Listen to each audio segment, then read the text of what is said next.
আপোনাক কেতিয়াবা মানুহে ভুল বুজিছে, সমালোচনা কৰিছে, ব্যংগ কৰিছে আৰু আপুনি ভাবিছে মই ইমান কষ্ট কৰি কাম কৰিলো তথাপিও মোক এনেকে কিয় কৰিছে।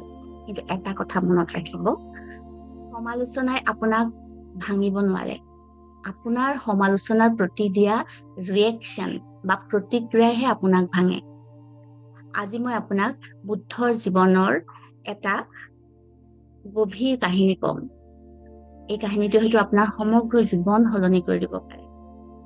এদিন এজন মানুহে বুদ্ধৰ ওচৰলৈ আহি অবিৰতভাৱে গালি দিবলৈ ধৰিলে। বুদ্ধ অপমান কৰিলে, ব্যংগ কৰিলে, বহুত বেয়া বেয়া কথা কলে। কিন্তু বুদ্ধ একেবাৰে শান্ত হৈ থাকিল।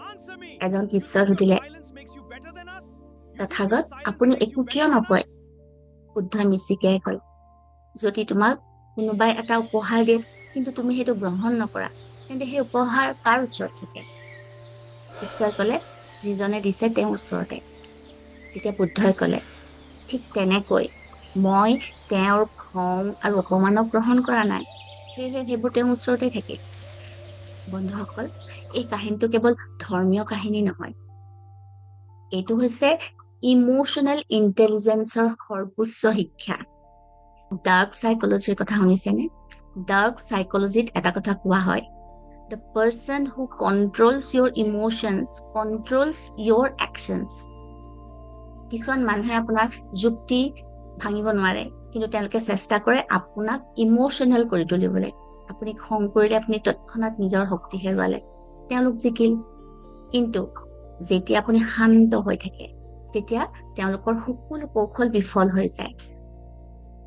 বুদ্ধই শিকাইছিল, খঙে আনজনতকৈ আগতে আপোনাকেই জ্বলাই দিয়ে।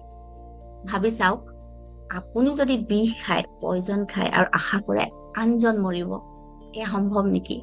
ঠিক তেনেকৈ অভিমান, খং, প্ৰতিশোধ এইবোৰে প্ৰথমে আপোনাৰ মনকে বিষাক্ত কৰে। সেই বুদ্ধই কৈছিল, hatred never ceases by hatred. Hatred ceases only by love. ঘৃণাই ঘৃণাক বন্ধ নকৰে, ঘৃণা কেৱল প্ৰেমেৰেহে বন্ধ হয়।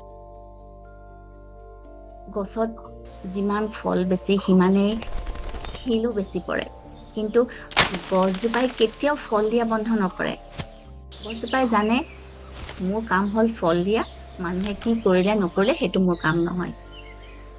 আপোনাৰো ঠিক সেইটোৱে কাম। মানুহৰ মতামত নিয়ন্ত্ৰণ কৰা আপোনাৰ কাম নহয়, নিজৰ চৰিত্ৰ গঢ়া, নিজৰ কামক গঢ়ি তোলা, সেয়াই আপোনাৰ কাম। ষ্টইক মাৰ্কাছ অৰেলিয়াছে কৈছিল, choose not to be harmed and you won't feel harmed.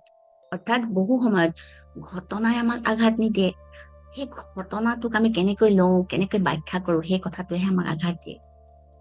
আজিৰ পৰা যেতিয়া কোনোবাই আপোনাক সমালোচনা কৰিব, নিজকে মাত্ৰ এটা প্ৰশ্ন সুধিব, এই কথাটোৱে মোৰ কেৰেক্টাৰ সলনি কৰিব পাৰিব নেকি? যদি উত্তৰটো নহয়, নোৱাৰে, তেন্তে এটা হাঁহি মাৰি দিয়ক। শিকিবলগীয়া থাকিলে শিকক, বাকীখিনি এৰি দিয়ক। মনত ৰাখিব, weak people react, strong people reflect, wise people transform. সমালোচনা কেতিয়াও আপোনাৰ শেষ নহয়। সমালোচনা হয়তো ঈশ্বৰে আপোনাক আৰু শক্তিশালী কৰাৰ এটা সুযোগ দিছে। আমাৰ মন আলো ইনাৰ গ্লো একাডেমীৰ বিশ্বাস, যিজনে নিজৰ মন জিকিছে তেওঁ পৃথিৱীৰ যিকোনো যুদ্ধ জিকিব পাৰে, যিটো বুদ্ধৰ দৰ্শন।